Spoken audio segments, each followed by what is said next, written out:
Est-ce que c'est le CFOP qui a demandé au président du FASO de nommer ses ministres? Je pense qu'il faut qu'on reste un peu réaliste. Nous avons un gouvernement qui travaille et c'est le président du FASO qui, donc, sur proposition du Premier ministre, nomme ses ministres.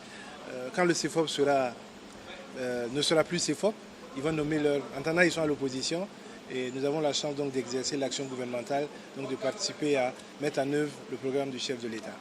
Je trouve la question assez particulière. Une association veut marcher, un regroupement de partis politiques veut marcher, la loi leur permet de marcher. Après, c'est l'expression de la démocratie. Je rappelle que beaucoup d'entre nous se sont impliqués pour que ce droit-là soit respecté. Donc s'ils usent d'un droit républicain, c'est leur droit le plus absolu. Moi, je n'ai pas d'appréciation à faire sur la marche de X ou Y. Après, l'autorité leur a donné l'autorisation de marcher, à eux de marcher. Voilà.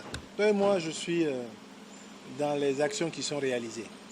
Et les actions réalisées, pour moi, en mi-mandat, nous avons fait le bilan. Et chaque jour, vous avez les écoles qui sont construites, vous avez les pistes qui sont mises en œuvre, vous avez les ponts qui sont construits, vous avez la gratuité qui est effective, vous avez l'assurance universelle qui est en train de se mettre en œuvre, vous avez des créations d'emplois qui sont faites. Ça, c'est la réalité. Et vous avez une réponse de l'État, du gouvernement, face à l'action terroriste. Après, chacun de nous, dans son arbitrage, pèse le pour ou le contre. Mais moi, je vois ce qui est réalisé. Et je trouve que, honnêtement, dans le contexte dans lequel nous sommes, avec les arbitrages difficiles que nous impose la lutte contre le terrorisme, il y a effectivement beaucoup de choses qui sont faites. Mais ça se voit.